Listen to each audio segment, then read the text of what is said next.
오늘 우리에게 주신 말씀 같이 보겠습니다. 사도행전 7장, 사도행전 6장 1절부터 7절까지입니다. 사도행전 6장 1절부터 7절까지 있는 말씀입니다. 신약성경 196쪽입니다. 사도행전 6장 1절부터 7절입니다.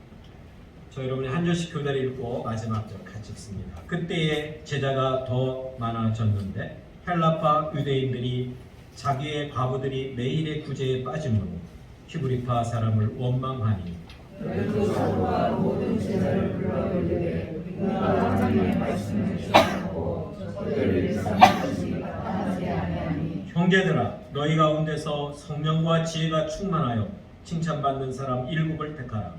우리가 이 일을 그들에게 맡기고 우리는 오로지 하나님과 말씀 사이에 있으리라. 온 무리가 이 말을 기뻐하여 믿음과 성령이 충만한 사람 스데반과 또 필립과 브루고로와 니가노로와 디몬과 바베나와 유대교에 입교했던 안디옥 사람 니골라를 택하여 사도들 앞에 세우니 사도들이 기도하고 그들에게 안수하니라.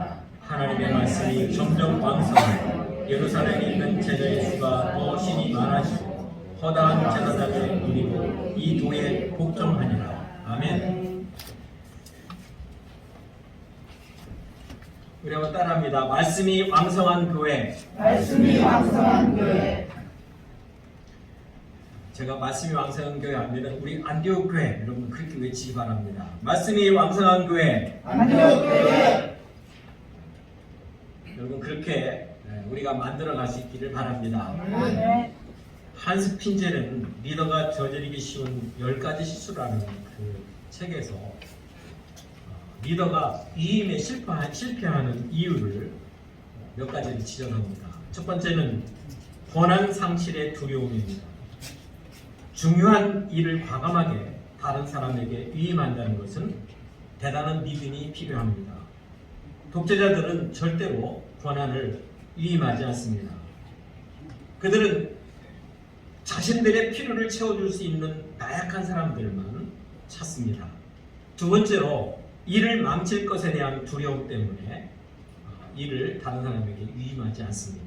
이것이야말로 일부 리더들이 권한을 위임하지 못하는 분명한 이유입니다. 어떤 때는 이런 두려움을 정당화되기까지 합니다.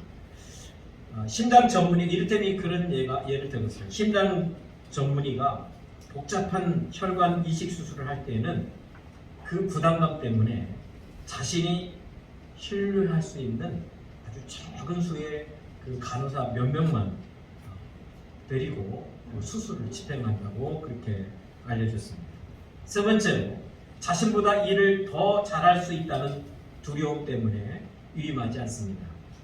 어떤 이 지도자는 부하들이 자신보다 뛰어나게 일을 하는 그런 사람에 대해서 이 두려움까지 가는 그런 사람도 있습니다.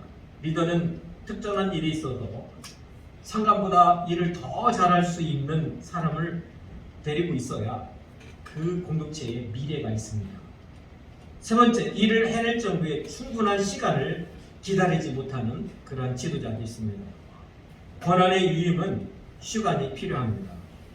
일 중심적인 사람은 일을 맡겨놓고도 결국에는 자신이 그냥 다 미리 해버리는 그런 사람이 그러한 지도자도 있습니다.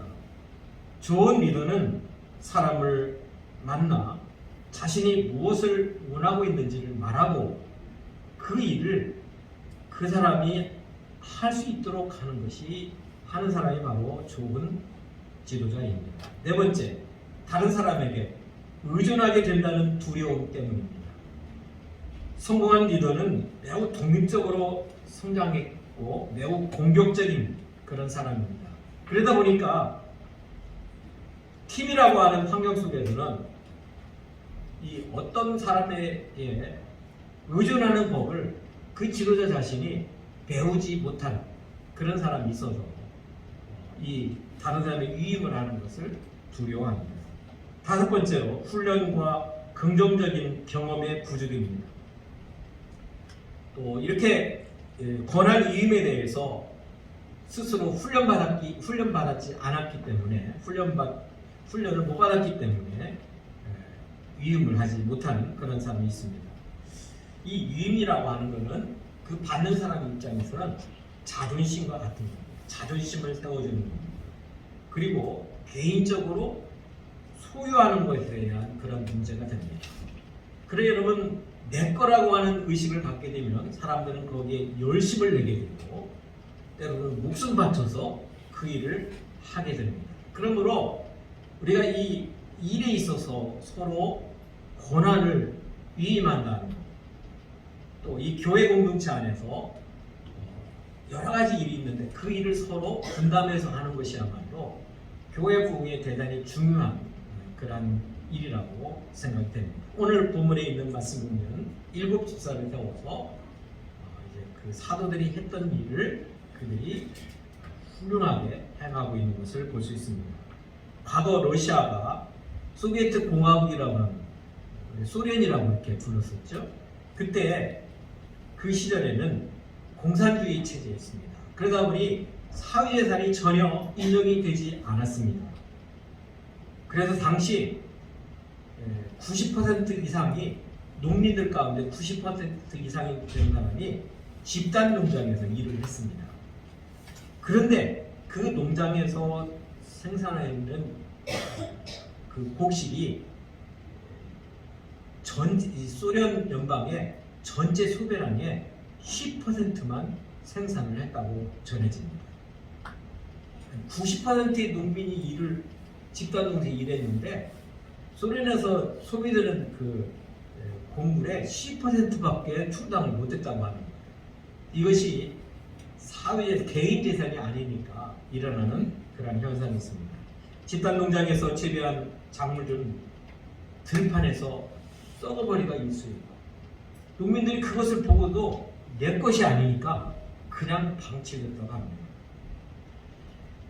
여러분, 예수님은 제자들에게 3년 동안 그들을 데리고 훈련시킨 다음에 그리고 이제 이 세상을 떠나기 직전에 제자들에게 당신의 선교의 이 직무를 과감하게 위임한 줄 믿습니다.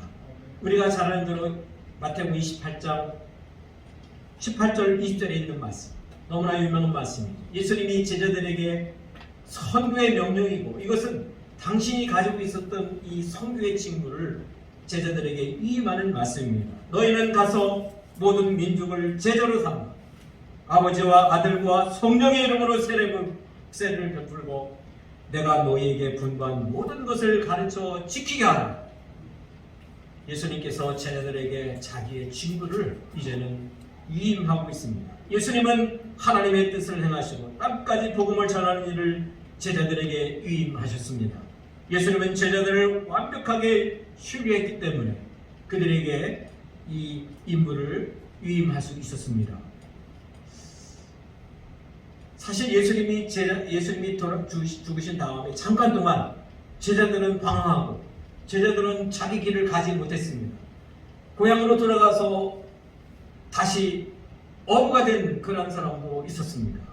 잠깐 동안 그랬지만 그러나 그들은 성령을 충만하게 받은 다음에 예수님께서 위임하신 이 세계 선교의 이 직무를 충실하게 수행했습니다. 예수님은 그걸 알고 계셨습니다. 잠깐 이들이 나를 모른다 하고 부인하고 떠날 수 있지만 그러나 이들에게 성령이 임하면 반드시 내가 감당했던 이 선교의 이 직무를 이들이 충분히 감당할 수 있을 것이다. 이렇게 믿고 있었습니다. 예수님에게는 제 두 번째 계획은 제 2의 계획은 없었습니다. 위임받은 제자들은 약속대로 성령의 충만을 받고 교회를 세웠고 세계적인 복음 운동을 시작했습니다. 제자들 또한 예수님께서 자신들을 완전히 믿고 있다는 것을 알게 되었고 그리고 자신들에게 이 명령 이외에는 그 어떤 계획도 없다는 것을 제자들도 잘 알고 있었기 때문에 그들은 끝내는 자신들의 목숨을 바치기까지 바로 복음을 전한 줄 믿습니다. 그리고 끝내는 대부분은 그들이 세계 선교를 하다가 예수님께서 임해주신 세계 복음 전파의 이 직무를 수행하다가 대부분이 순교를 당한 줄 압니다. 사도 바울도 그리스도 안에서 아들된 디모데에게 복음 전파의 임무를 위임합니다. 그리고 디모데로 하여금 충성된 사람들에게 또 그 충성된 사람들이 또 다른 사람들에게 이 직무를 맡기도록 그렇게 명령했습니다. 예수 그리스도와 제자들과 바울과 디모데로 이어진 이 위임이 오늘 2000년이 지난 이 시대에는 바로 저와 여러분에게 주어진 줄 믿습니다. 그렇게 전달될 줄 믿습니다. 이 시대에는 나와 이 안덕교회가 복음 전파의 직무를 위임받은 줄 믿습니다. 아멘. 초대교회 이 예루살렘 교회는 단시간 내에 비약적으로 성장합니다. 지금까지 우리가 이 사도행전 1장부터 5장까지 쭉 살펴본 대로 이 교회가 비약적으로 팽창하는 그런 과정들을 우리가 여러 차례 살펴보았습니다. 120명 마가의 다락방에서 성령의 충만을 받은 그 사람들로 처음 교회가 시작됐습니다. 베드로가 설교할 때 한 번에 3,000명이나 되는 사람들이 회개하고 세례를 받았습니다. 주께서 받는 사람들을 날마다 더하게 하셨고 성전 미문에서 구원하는 사람을 치료한 다음에 솔로몬의 생각에서 베드로가 설교하자 5,000명이나 되는 사람, 남자만 5,000명이나 되는 사람들이 믿게 되었습니다. 아나니아와 삽비라가 죽임을 당하고 또다시 베드로가 솔로몬 행각에서 설교했습니다. 그때 믿고 주께로 나오는 자가 더 많으니 이때는 남녀의 수가 큰 무리가 되었다. 그렇게 기록되어 있습니다. 그리고 오늘 사도행전 6장에서는 이제 사도들이 옥에 갇혔다가 풀려났습니다. 근데 오늘 6장 1절에 보니까 그때 제자가 더 많아졌는데 제자가 더 많아진 줄 믿습니다. 교회가 여러 가지 일로 박해를 받고 또 사도들이 옥에 갇히는 그런 고난의 그런 상황에 있어서 아나니아와 삽비라가 그들의 욕심 때문에 탐욕 때문에 불행하게도 죽임을 당했지만 교회 안에 이런 내적이고 외적인 그런 여러 가지 변수가 있었지만 그러나 예루살렘 초대 교회는 계속해서 복음이 증거되어서 복음이 전파되어서 제자의 수가 계속해서 많아진 줄 믿습니다. 교회는 다양한 사람들이 모이는 공동체입니다. 초대교회도 성도들의 출신 지역이나 신분 역시 서로 다른 사람들이 모였습니다. 근데 그 가운데 초대 이 예루살렘 교회는 크게 두 부류의 사람으로 나눠져 있었습니다. 하나는 헬라파 유대인입니다. 이들은 헬라 풍습이나 관습에 익숙해 있었습니다. 그리고 그 당시 만국의 통용어라고 하는 헬라어를 사용하고 있었습니다. 그들은 본래 이 헬라파 유대인들은 소위 이제 팔레스틴 지역이죠. 지금 이 이스라엘 땅 있잖아요. 가나안, 원래 이 이스라엘 조상의 땅, 아브라함의 약속한 그 조상의 땅에서 태어난 사람들이 아니라 타국에서 태어났다가 이제 이들이 오순절날 예루살렘 마가의 다락방에서 성령의 충만을 받고 설교하는 베드로의 설교를 듣고 그들이 예수를 믿게 된 사람들이 대부분이었습니다. 그리고 두 번째는 히브리파 사람이 있었습니다. 히브리파 유대인들인데 이들은 조상의 땅에서, 그러니까 우리 소위 이제 구약에 보면 가나안 땅이죠. 그 땅에서 태어나고 또 그 땅에서 자라고 또 그 땅에서 유대의 풍습을 따르고 그리고 그때 당시에 원래 원래 유대인들은 타국에서 온 유대인 말고 본토에서 태어난 유대인들은 아람어를 사용하고 있어요. 예수님도 아람어를 사용했어요. 언어가 달랐습니다. 그런 사람들이 대부분이었는데 이들은 본토에서 태어나고 거기서 자란 풍습을 가졌기 때문에 이 히브리인들의 속성을 가지고 있었고 그리고 이 이스라엘의 풍습을 그대로 이어온 사람들이었습니다. 그런데 어쨌든 여기 보면 예루살렘 교회에서 구제 문제로 다른 문제가 아니고 구제 문제 때문에 헬라파 성도들이 히브리파 이 성도들을 원망하는 일이 일어났습니다. 헬라파 유대인들이 자기들의 과부들이 구제 대상에서 계속해서 제외되는 것을 보고 히브리 사람들을 보면서 불평한 겁니다. 초대교회는 우리가 이미 살펴본 대로 참으로 모범적인 교회입니다. 모든 사람들이 교회 안에서 물건을 서로 통용하는 그러한 교회였습니다. 재산과 소유를 팔아서 각 사람들의 필요에 따라서 나눠주는 그런 참으로 아름다운 교회였습니다.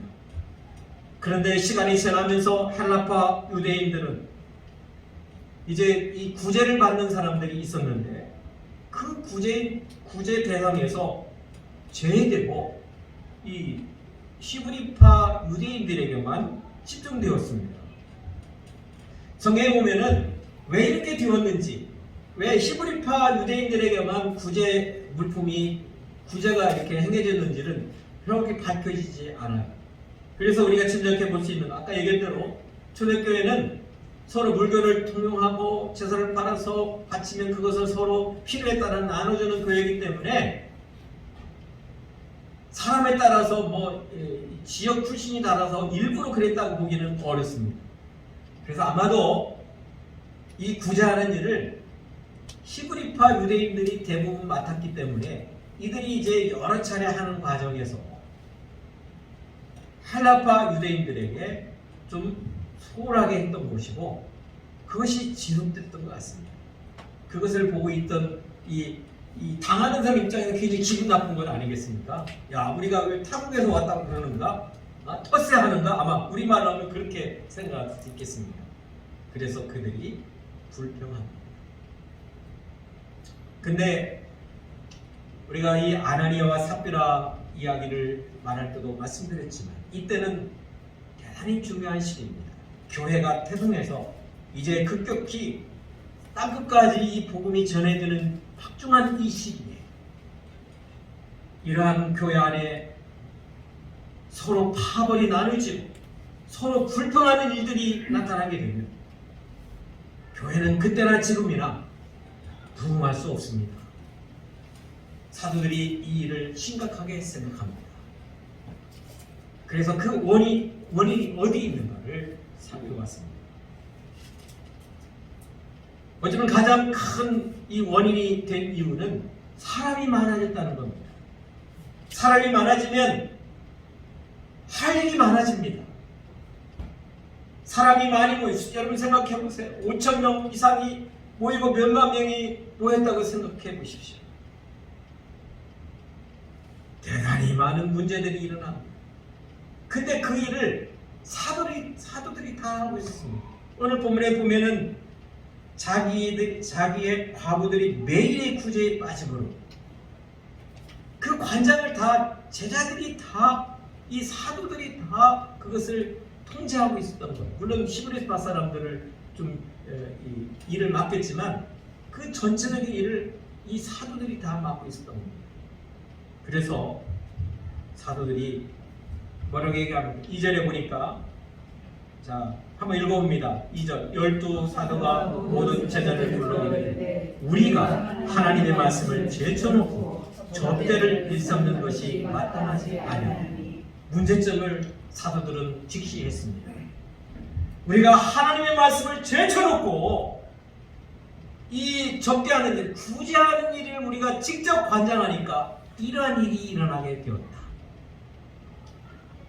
문제를 금방 파악했습니다. 교회가 성장하면서 사도들이 모든 일을 감당할 수 없다.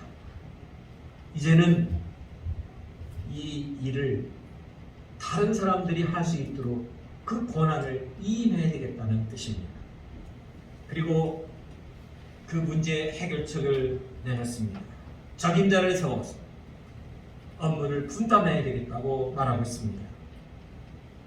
그리고 자신들은 우리의 본래 사역인, 우리가 본래 해야 되는 직무인 기도하는 일과 말씀 사역에 전무하겠노라, 그렇게 말하고 있습니다. 따라서 성도들 중에서 7사람을 집사로 택하라고 지시합니다. 앞으로 세워질 7 집사에게 행정과 봉사의 직무를 맡기겠다는 뜻입니다. 사도들은 이 교회는 계속해서 성장해야 된다. 교회는 계속 부흥해야 된다.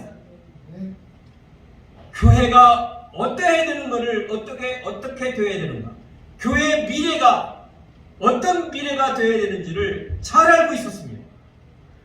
그래서 그 성장과 부흥의 장애가 될 수 있는 교회 안의 불평을 없애기 위해서 7 집사를 택하고 그들이 적게 하는 일, 그들이 구제하는 일, 이 일에 전념하고 우리는 우리의 본래 직무인 기도하는 일과 말씀 사역에 전념하겠노라, 이렇게 선언하고 있습니다.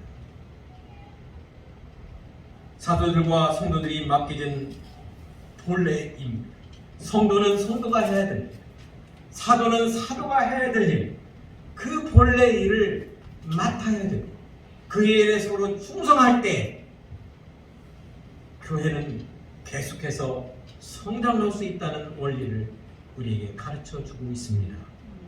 오늘 우리 교회도 제가 할 일이 있다, 목회자인 제가 할 일이 있고 또 여러분들이 해야 될 일이 나누어져 있습니다.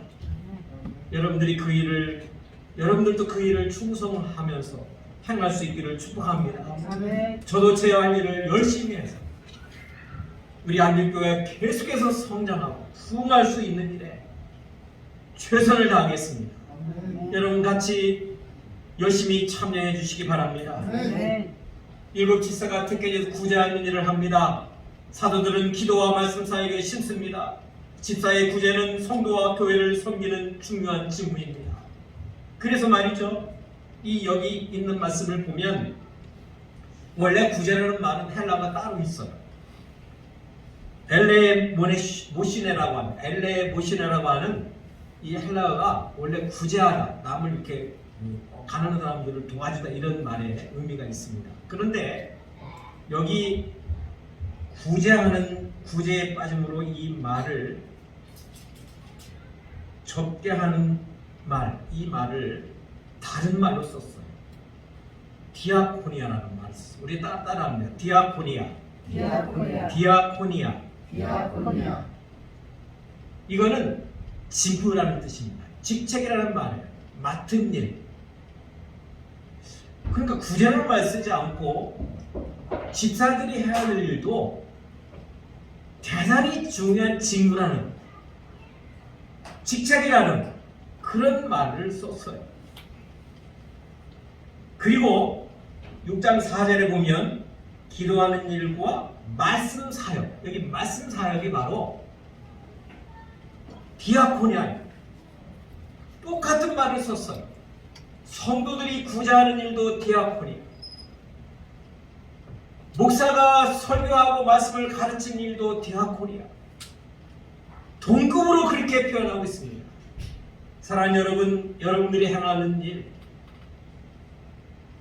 우리가 맡은 날 교회 와서 빗자루 들고 걸레자를 들고 청소하는 일도 목사가 설교하고 말씀을 가르치는 것과 똑같이 중요한 직무인 줄 믿습니다. 찬양을 하고 또 전도사역에 열심히 일을 하고 우리가 교회 안에서 뭔가 일을, 집사로서 일을 하는 것, 권사로서 일을 하는 것, 장로로서 그 직임을 행하는 일, 그건 역시 다 목회자가 말씀 사역하는 것과 똑같이 중요한 직책임을 이 사도행전의 저자는 우리에게 말하고 있습니다. 여러분 그렇게 중요한 직무로 여기시기를 축복합니다. 아멘. 왜 그렇습니까?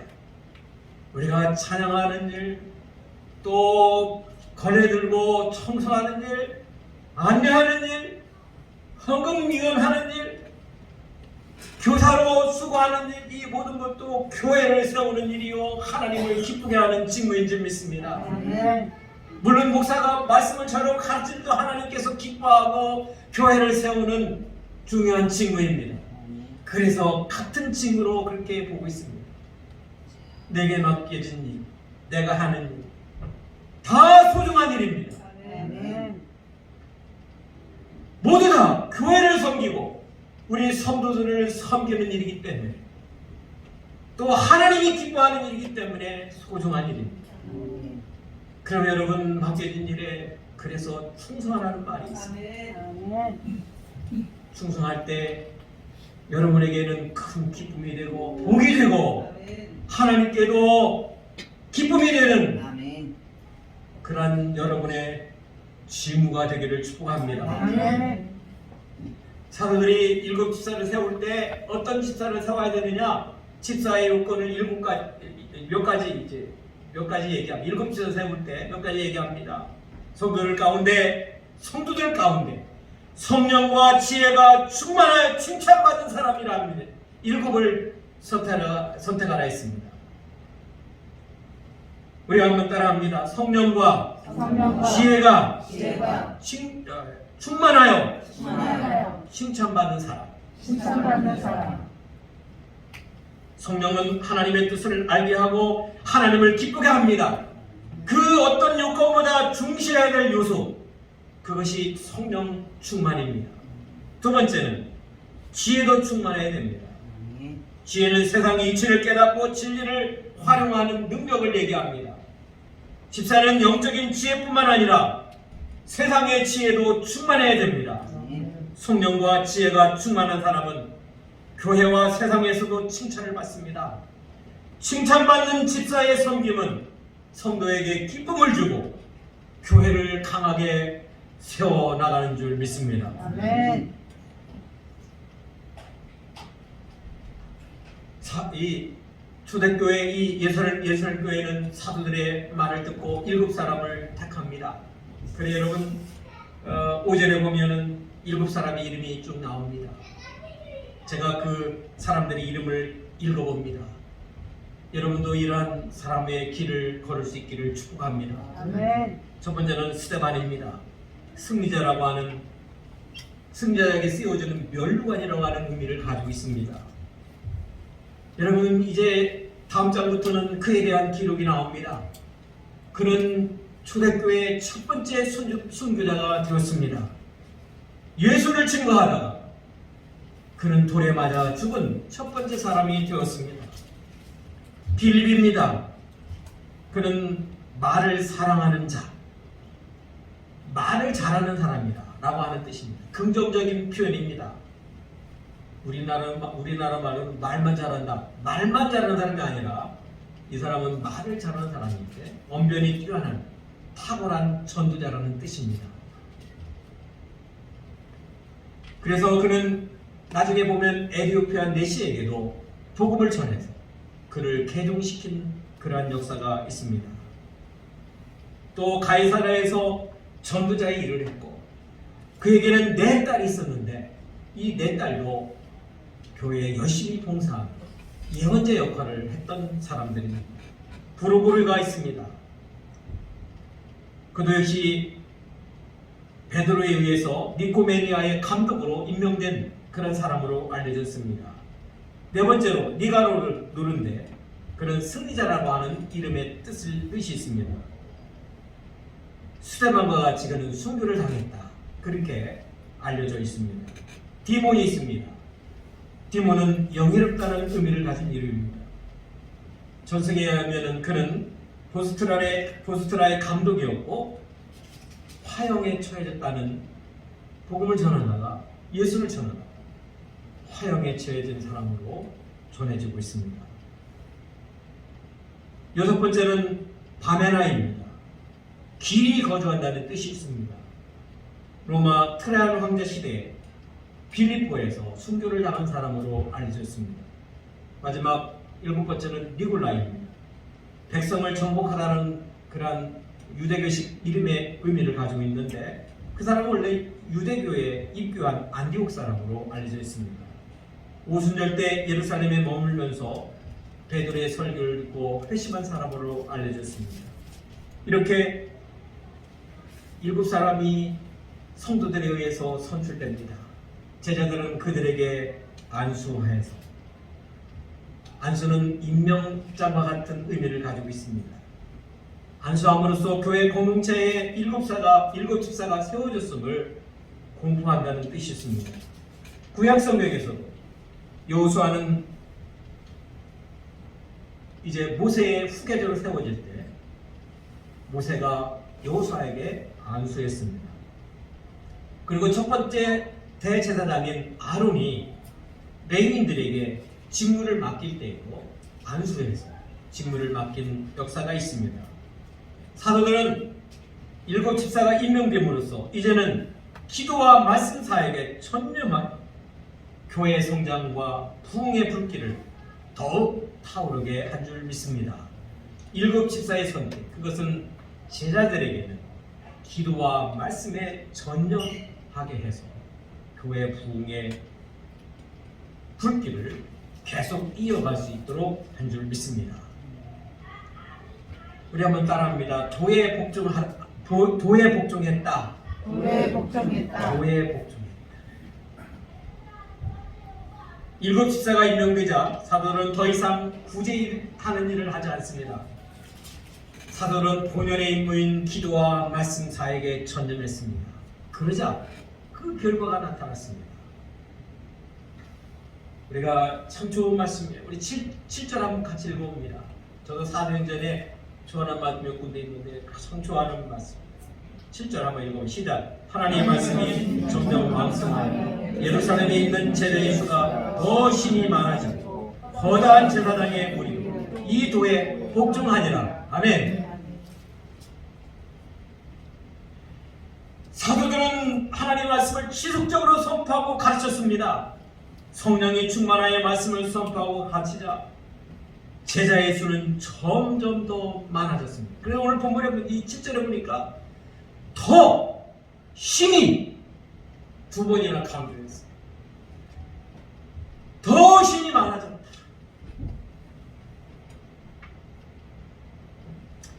그런데 여러분 여기 보면 특별한 일이 하나 있습니다. 그게 뭡니까? 제사장들이 예수를 믿게 됐다는 뜻입니다. 여기 보니까 허다한 제사장 무리도 이 도에 복종하니라. 놀라운 일이 일어났습니다. 여러분 이 가운데 사도들이 전한 말씀을 듣고 순종하는 사람들이 허다한 무리들이 엄청나게 많아졌는데 그 가운데에는 제사장들도 있었습니다. 이들이 복종한 것이 뭡니까? 이 도라 그랬어. 이 도. 이것은 이제 지시되면서 이것저것 하죠. 이 도. 도는 말씀이고 도는 진리이죠. 근데 이 도라고 한 이유가 뭡니까? 제자들이 전하는 도. 그것을 누가 지금 믿게 됐다는 거예요? 제사장들. 제사장들이 누구입니까? 유대교에서 핵심적인 사람들. 유대교에서 성전에서 제사를 드리는 사람들. 그 제사 드린 것으로 양심을 살았던 사람들이 제사장들. 그들이 예수 믿으면 안 됩니다. 더군다나 유대 종교 지도자들, 대제사장이나 이 공의 의원들은 예수를 혐오하면서 예수의 이름을 전하지도 말고 가르치지도 말라고 했습니다. 그랬는데 이 제사장들이, 허다한 제사장들이 제자들이 전하는, 사도들이 전하는 예수님을 믿게 됐다는 뜻입니다. 아멘. 이제는 구약시대처럼 성전에서 제사드려서 하나님 앞에 인생이 나가는 것이 아니라 오직 예수 그리스도를 믿음으로 예수 그리스도의 그 이름이 구원이요 하나님 앞에 나가는 길이라는 것입니다. 제자들이 그것을 전했는데 그것을 누가 믿게 됐다고요? 네, 제사장들이 믿게 됐다는 것. 이것처럼 놀라운 일이 없습니다. 이들도 예루살렘 교회의 교인이 되었습니다. 더 힘이 예루살렘 교회는 많아진 줄 믿습니다. 아멘. 왜 이렇게 됐습니까? 사도들이 전하는 말씀은 생명의 말씀이었습니다. 그들이 말하는 말씀은 말씀이 왕성해지자 생명력 있는 말씀이 그들을 변화시킨 줄 믿습니다. 아멘. 그들이 말씀 전하는 일에 말씀 사역에 전념했기 때문에 이러한 놀라운 역사가 일어난 줄 믿습니다. 아멘. 하나님의 말씀이 왕성하여 가면 반드시 놀라운 역사가 일어납니다. 아멘. 하나님의 말씀은 창조의 능력이 있습니다. 아멘. 인생들에게는 치유와 회복의 역사도 나타납니다. 아멘. 그리고 하나님의 말씀은 생명력이 있어서 또 생명력이 있다는 것은 곧 활동력과 성장 능력이 있다는 의미입니다. 아멘. 일곱 집사가 맡겨진 구제의 일을 충실하게 수행하고 사도들의 말씀 사역으로 말씀이 점점 왕성하자 예루살렘 초대교회는 계속해서 크게 성장합니다. 그러므로 교회 성장의 비결 가운데 하나는 교회가 하나님의 말씀이 왕성해야 될 줄 믿습니다. 아멘.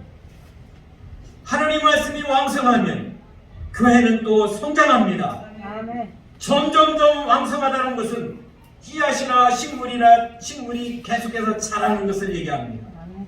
왕성하다는 얘기는 점점 왕성하다는 얘기는 아이가 계속해서 자란다는 뜻입니다. 아멘. 왜 그렇습니까? 생명이 있기 때문에 자라가는 겁니다. 아멘. 교회 안에 생명력을 풀어내려면 하나님의 말씀이 왕성해야 됩니다. 아멘. 하나님의 말씀이 왕성하면 교회는 생명력이 있고 그리고 교회는 반드시 성장하게 되어 있는 믿습니다. 아멘. 그래서 하나님의 말씀은 교회를 성장시키는 힘이요 능력입니다. 아멘. 하나님의 말씀에는 운동력이 있기 때문에 그렇습니다. 말씀이 왕성하여 예루살렘 초대교회는 물론 복음이 전파되는 곳마다 교회의 부흥이 쉬지 않고 계속됩니다. 사도행전의 저자는 그 역사적 사실을 계속해서 확인시켜줍니다. 그래서 여기 사도행전이 보면은 말씀이 왕성해서 계속 땅끝까지 복음이 전해지는데 말씀이 왕성해서 교회가 부흥하는 모습을 여러 군데 기록하고 있어요.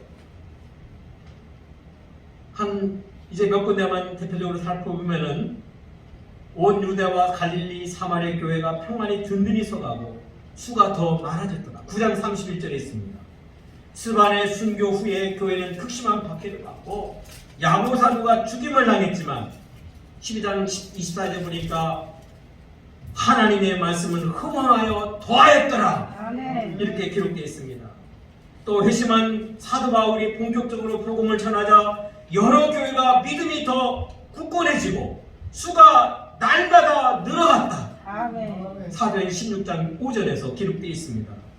에베소서에서도 주의 말씀이 힘이 있어 흥황하여 세력을 얻었도다. 아멘. 19장 20절에 있습니다. 사도행전의 마지막은 어떻게 기록되어 있습니까? 우리 한번 사도행전 마지막 장을 한번 같이 읽어봅니다. 28장입니다. 사도행전 28장 끝절입니다. 같이 읽어봅니다. 하나님의 나라를 전파하며 주 예수 그리스도에 관한 모든 것을 담대하게 거침없이 가르치더라. 아멘. 계속해서 그렇게 되었고 2000년 동안 그 역사는 이어진 줄 믿습니다.